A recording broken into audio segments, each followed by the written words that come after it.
اور سمندروں کے پانی کا میٹھا ہو جانا یہ کیوں ہے؟ فرماتے ہیں یہ اس لیے ہے کہ بندے متحد ہو کر اللہ کی بارگاہ میں آ جاتے ہیں. اللہ فرماتا ہے جب اتفاق، اتحاد اور بھائی چارے کی اخوت اور مثال قائم کر کے میرے بندے میری بارگاہ میں ایک ہی جگہ پہ ایک ہی گھر میں آ جاتے ہیں اور ایک ہی صف میں کھڑے ہو جاتے ہیں. فرمایا جب بندوں کی محبت کا یہ عالم ہے کہ کندھے کے ساتھ کندھا ملا لیتے ہیں تو پھر میں اللہ بھی محبت فرماتا ہوں اور میری محبت کا یہ عالم ہے کہ میں انہیں اپنی نشانیاں دکھاتا ہوں اور پھر میری محبت جب آ جاتی ہے تو فرمایا تو میں تو کھارے پانی کو بھی میٹھا کر دیتا ہوں.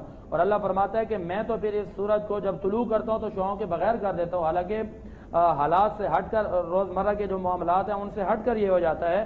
اور یہاں پر یہ بھی عرض کر دوں جہاں اتنے فضائل و مناقبات کی بات کی جا رہی ہے تو یہاں پر سوچنے کی بات یہ ہے کہ جس رات کی فضیلت اور بلندی اتنی ہے تو میرے آقا نے اس رات کو مخفی کیوں رکھا؟ میرے آقا تو پہلے بتا دیتے. اب یہاں پر جو نقطہ جو حدیث پاک ہمیں بتاتی ہے اس کی فضیلت کے حوالے سے بخاری شریف جلد 1 صفحہ 661 پہ ایک حدیث پاک ہمیں ملتی ہے کہ میرے آقا نے جب صحابہ کو دیکھا اور اپنی امت کا خیال ہے تو حضور نے فرمایا کہ میں انہیں بدائی دیتا ہوں کہ وہ رات کون سی ہوتی ہے. حضور جب تشریف لائے نا آگے دیکھا محلے کے اندر کے دو لوگ آپس میں جھگڑا کر رہے ہیں اور جھگڑا کرنا فساد کرنا یہ نہ اللہ کو پسند ہے نہ نبی کو پسند ہے. میرے نبی جو ہے نا ناراض ہو گئے. حضور فساد کرنے والوں کو تو بالکل پسند نہیں کیا گیا زمین میں فساد ان لا يحب المفسدين کہ فسادی جو ہیں یہ اللہ تعالیٰ کو پسند ہی نہیں ہے. اور جب اللہ تعالیٰ اس کائنات کو بنا رہا تھا تو فرشتوں سے پوچھا کہ انی جاعل فی الارض خلیفہ، میں بنانا چاہتا ہوں تم بتاؤ تمہارا کیا مشورہ؟ کہتے ہیں مالک اتجعل فیہا من یفسد فیہا ویسفک الدماء، یہ تو فسادی ہیں، یہ خون بہائیں گے، جھگڑے کریں گے، فساد کریں گے، بھائی بھائی کا گریبان پکڑے گا. تو اللہ تعالیٰ نے قطع کلائی معافی یہ ناظرین بہت اہم اور انتہائی توجہ طلب بات ہے جو کہ اس وقت مفتی صاحب بتا رہے ہیں کیونکہ ہمارے یہاں زیادہ تر یہی ہے معاشرے کے اندر کہ لوگ فساد پھیلاتے ہیں. فساد کیسے ہوتا ہے؟ جھوٹ بول دیا، کسی کی برائی کر دی، جھوٹ بات کر دی، وعدہ خلافی کر دی، وہ سارے معاملات ہیں. اس میں چغلی کر دی، کسی کے پیٹھ پیچھے اس کی برائی کر دینا، کسی کو جھوٹ بہلا کے کسی کو کی برائی دلا دینا کسی کے دل میں. تو یہ وہ سارے معاملات ہیں جو فساد پھیلاتے ہیں روئے زمین پر اور فساد کرنے والے کو اللہ تعالیٰ نے کسی طور سے پسند نہیں کیا. یہ بات آپ لکھ لیں اپنے پاس، آج نوٹ کر لیں. یہ بڑا اچھا جملہ آپ نے بتا دیا. لوگ سمجھتے ہیں فساد کا مطلب یہ ہوتا ہے کہ گریبان پکڑنا، ایک دوسرے کو یا ہاتھا پائی کرنا یا لوگ فزیکلی مطلب بات پیٹ کرنا جو کہ ہوتی ہے، لیکن ایسا نہیں ہے. یہ ساری چیزیں جو آپ فساد کے زمرے میں آئے یعنی کہ آپ کسی کو بہکا رہے ہیں یا آپ کسی کے بارے میں برائی کر رہے ہیں، جھوٹ بول رہے ہیں، دھوکہ دے رہے ہیں، یہ سب چیزیں فساد میں آئیں گی، یاد رکھیں گے. بالکل یہی فساد اور لڑائی جھگڑے کا تو وبال ہے کہ جو آج اتنی بڑی عظیم رات ہے جس کو ہم سے مخفی رکھا گیا. یہ لڑائی کا وبال ہے، یہ جھگڑوں کا وبال ہے. اور یہ جھگڑے کی کئی اقسام ہوتی ہیں. بعض اوقات آپ خاموش بیٹھے ہوتے ہیں لیکن اندر ہی اندر سے آپ کچھ ایسے کام کر رہے ہیں جس سے آپ کے معاشرے میں فسادات ہوتے ہیں. اور بعض اوقات یہ ہوتا ہے کہ آپ لگتا ہے کہ ہم بہت اچھا کر رہے ہیں، اس کی سن کے ادھر لگا دی، ادھر کی ادھر، یہ وہ اس طریقے کی باتیں، یہ بھی فساد ہے. اور یہ لڑائی کا وبال جو ہے یہ تو جی بندے کو فسادی کو تو جہنم تک لے جائے گا. یہ وہ بربادی والا کام ہے. اور اسی حوالے سے حضرت وہب بن منبہ کی ایک مجھے بات یاد آ رہی ہے. آپ فرماتے ہیں کہ میرا ایک دوست تھا جس نے 70 سالہ زندگی جو ہے نا گناہوں میں گزاری تھی. اب وہ جو ہے نا اللہ کی طرف آ گیا، توبہ کر لی. اچھا جب اللہ کی طرف آ گیا، توبہ کر لی، تو فرماتے ہیں اس کی عمر بھی بڑی لمبی تھی. اللہ نے 70 سال اس کو مزید عطا کیے. کہتے ہیں کہ ان 70 سالوں میں اس نے کوئی نماز کبھی قضا نہیں کی، راتوں کو قیام کیا، دنوں کو روزے رکھے، سجدے کیے، نوافل ادا کیے. کہتے ہیں کہ جب ان کا آخری وقت آیا نا تو وہ دنیا سے چلے گئے تو میرے دل میں شوق پیدا ہوا کہ مالک 70 سال گناہوں میں گزارے اور 70 سال نیکیوں میں گزارے اور لگ کے گزارے ہیں تو اس کی تو بڑی فضیلت ہوگی. فرماتے ہیں کہ جب مجھے وہ خواب میں آیا میرا دوست تو میں نے پوچھا کہ اللہ نے آپ کے ساتھ کیا معاملات کیے؟ کہتے ہیں کہ اللہ نے بخش دیا ہے، اللہ نے بخش دیا ہے، لیکن ایک معاملہ ہے جس کی بنا پر آج تک میں جنت میں داخل نہیں ہو سکا. وہ پوچھتے ہیں کہ وہ کیا معاملہ ہے؟ کہتے ہیں کہ معاملہ یہ ہے کہ میرا جو ہمسایہ تھا، میرے ہمسائے کے گھر کے باہر ایک لکڑی رکھی ہوئی تھی اور میں نے وہ لکڑی سمجھا کہ ہمسائے کی نہیں ہوگی یا بیکار لکڑی ہے. کہتے ہیں میں نے ان کی اجازت کے بغیر اٹھا لی. کہتے ہیں کہ اسی لکڑی کا وبال جو ہے نا آج تک اس نے مجھے جنت میں جانے نہیں دیا. اور اللہ تبارک و تعالیٰ نے فرما دیا کہ اس وقت تک تو جا نہیں پائے گا جب تک کہ تو اسی بندے سے جا کر معاف کروا کے نہیں آ سکے گا. تو یہ جو لڑائی اور جھگڑے کے وبال ہوتے ہیں ان سے ہمیں بچنا چاہیے. اور یقیناً یہ وہ چیزیں ہیں کہ جو ہمیں بربادی اور فساد کی طرف لے جاتی ہیں.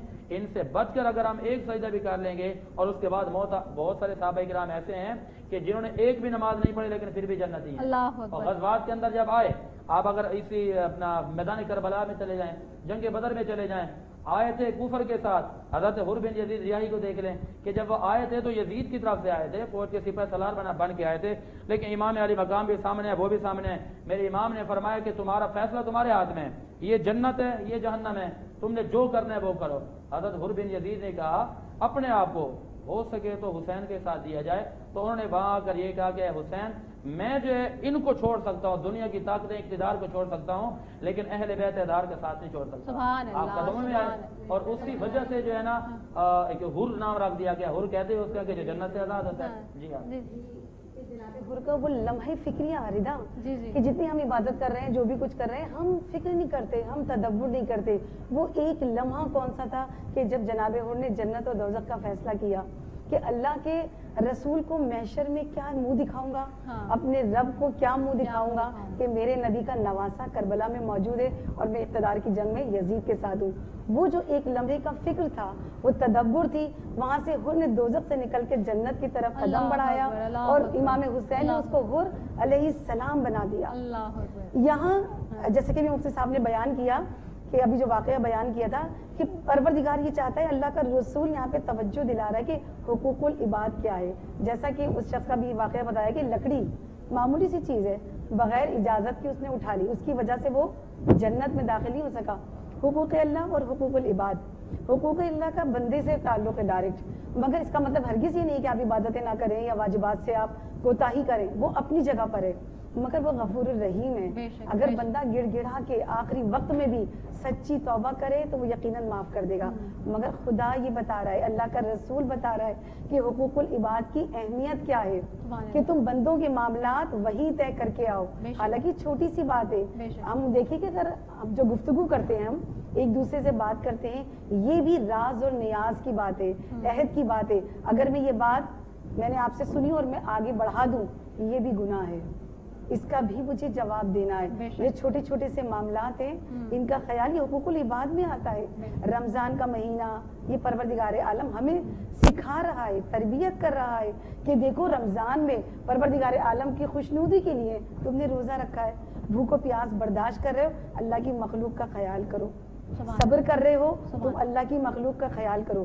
حقوق العباد, حقوق العباد اتنی مرتبہ, یہ چیز اتنی اہمیت کی حامل ہے کہ تم جتنی بھی عبادتیں کر لو, تم جتنے بھی روزے رکھ لو, مگر پروردگار کے ہاں اگر حقوق العباد میں کوتاہی ہوگی تو پھر جنت میں داخل نہیں ہو سکے. اللہ اکبر, اللہ اکبر, سبحان اللہ. بہت ہی خوبصورت بات عالمہ سید ذاکرہ زہرا اصغر صاحبہ فرما رہی تھے. مفتی صاحب نے کہا میں اپنے نعت خواں ذات کی طرف آتی ہوں, اور میرے ساتھ بیٹھے رضوان گھومن اور شزا حسین. رضوان, میں چاہوں گی کہ آپ بارگاہ رسالت میں چند اشعار پیش کرنے کی سعادت حاصل کریں.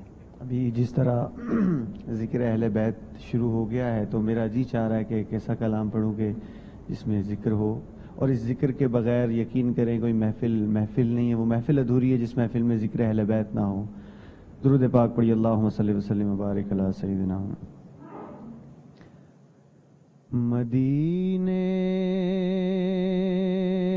سے بلاوا رہا ہے, مدینے سے بلاوا رہا ہے, میرا دل مجھ سے پہلے جا رہا ہے. اور کوئی تو مسافر مدینہ ہوگا, اس سے التماس, میرا دل بھی تو اپنے ساتھ لے جا, میرا دل بھی تو اپنے ساتھ لے جا, اکیلا کیوں مدینے جا رہا ہے. یہ چکی سیدہ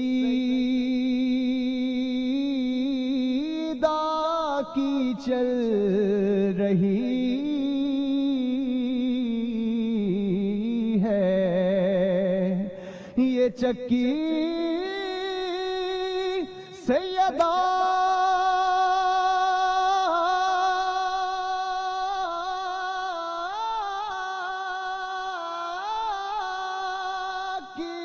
چل رہی ہے، یہ چکی فاطمہ کی چل رہی ہے۔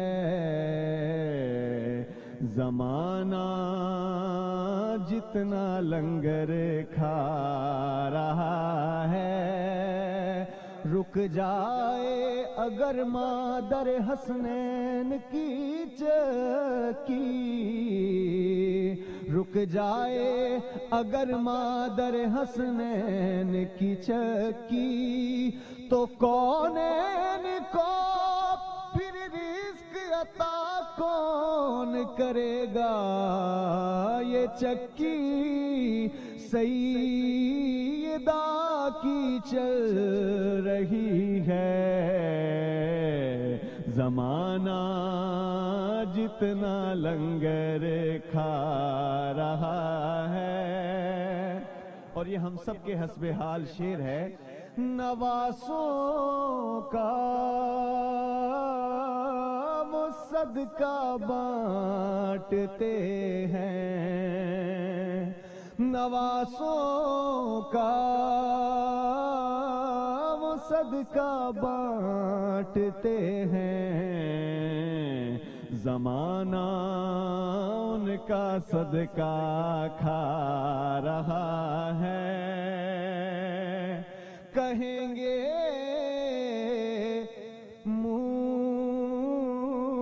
مصطفیٰ قدموں سے لگ جا، کہیں گے مصطفیٰ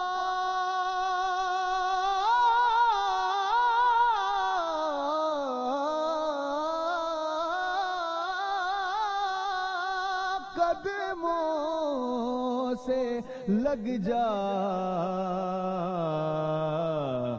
درے زہرا سے ہو کر آ رہا ہے۔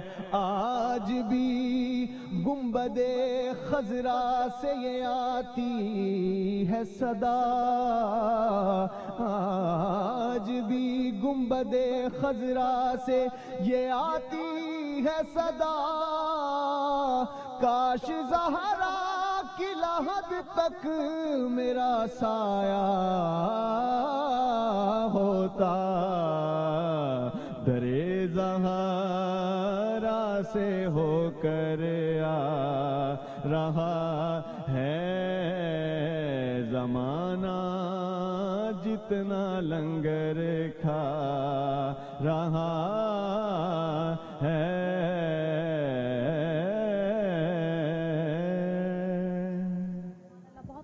کلام پیش کر رہے تھے رضوان گھمن۔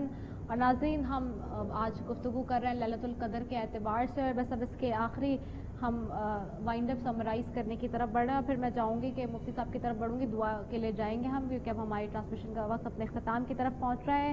یہیں پہ جہاں پر یہ بات آئی کہ سورج کا بغیر شعاؤں کے نکلنا احادیث میں بالخصوص بتایا گیا ہے اس کی نشانیوں میں، وہیں ابن ابی لبابہ رضی اللہ عنہ کہتے ہیں کہ میں نے رمضان کی 27 شب کو سمندر کا پانی چکھا تو بالکل میٹھا تھا۔ اور پھر ایوب بن خالد کہتے ہیں کہ مجھے 23ویں شب رمضان کو حاجت ہوئی غسل کی، تو پھر میں نے سمندر کے پانی سے غسل کیا جو کہ بالکل میٹھا تھا۔ بہرحال یہ علامتیں سامنے آتی ہیں جو ہر کسی کو بھی نہیں پتہ چلتی، لیکن یہ جو لوگ بیٹھے جو ڈھونڈ رہے ہیں ان تاثراتوں میں، ان کے نصیب میں یہ آتی ہیں راتیں۔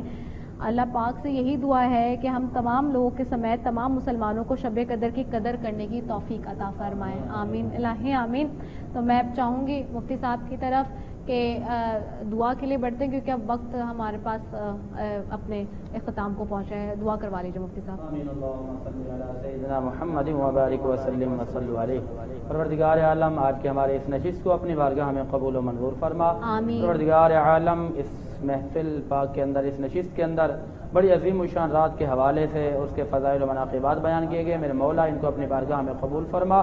یا الہ العالمین، ہم کو سچے دل سے توبہ کرنے اور ایمان اخلاص کے ساتھ اس رات میں قیام کرنے کی توفیق عطا فرما۔ مالک لم یزل پیارے حبیب علیہ الصلوۃ والسلام سے محبت کی توفیق عطا فرما، محمد اور اہل محمد اور اہل بیت اطہار سے محبت کی توفیق عطا فرما۔ مالک لم یزل ہمیں دین و دنیا کی نعمات عطا فرما۔ یا الہ العالمین ملک پاکستان کی خیر فرما، دین اسلام کا بول بالا اور شہر کراچی کو امن کا گہوارہ فرما۔ الہ العالمین ہمارے اس پیارے چینل کے 21 کو دن دگنی رات چگنی ترقیاں عطا فرما، ہم سب کی حاضری کو قبول و منظور فرما۔ سبحان ربک رب العزت عما یصفون وسلام علی المرسلین والحمد للہ رب العالمین۔ آمین ثم آمین یا رب العالمین۔ تیرا لاکھ لاکھ شکر ہے پروردگار، ہم تمام لوگوں کی دعائیں اپنی بارگاہ میں قبول فرما، آمین اللہ آمین۔ اسی کے ساتھ ناظرین ہمارے اس ٹرانسمیشن کے ہم اختتام کی طرف بڑھ رہے ہیں جی۔ میں اپنے علماء کرام کی دونوں کی بہت شکر گزار ہوں کہ آپ نے وقت دیا، ہمارے ناطقہ حضرات نے بھی، اور شزا ہمارے ساتھ بیٹھی ہیں۔ شزا آپ کے دو نعتیہ اشعار سے ہی ہم اس ٹرانسمیشن کو اختتام کریں گے۔ مجھے اپنی میزبان ندا سیفی کو دعاؤں میں یاد رکھیں اور یہاں سے اجازت دیں۔ السلام علیکم ورحمۃ اللہ وبرکاتہ۔ یاد مصطفیٰ ایسی بس گئی ہے سینے میں، یاد مصطفیٰ ایسی بس گئی ہے سینے میں، جسم ہو کہیں اپنا دل تو ہے مدینے میں، جسم ہو کہیں اپنا دل تو ہے مدینے میں، میرے آقا مولا کا گھر تو ہے مدینے میں، میرے آقا مولا کا گھر تو ہے مدینے میں، لیکن وہ تو رہتے ہیں عاشقوں کے سینے میں، لیکن وہ تو رہتے ہیں عاشقوں کے سینے میں، کون سی جگہ ان کے عاشقوں سے خالی ہے، کون سی جگہ ان کے عاشقوں سے خالی ہے، ہر جگہ پروانے ہیں شمع ہے مدینے میں، ہر جگہ پروانے ہیں شمع ہے مدینے میں، پاس وہ بلائیں گے یہ یقین ہے، لیکن پاس وہ بلائیں گے یہ یقین ہے، لیکن جانے کون سے سن میں، کون سے مہینے میں، جانے کون سے سن میں، کون سے مہینے میں، یاد مصطفیٰ ایسی بس گئی ہے سینے میں، جسم ہو کہیں اپنا دل تو ہے مدینہ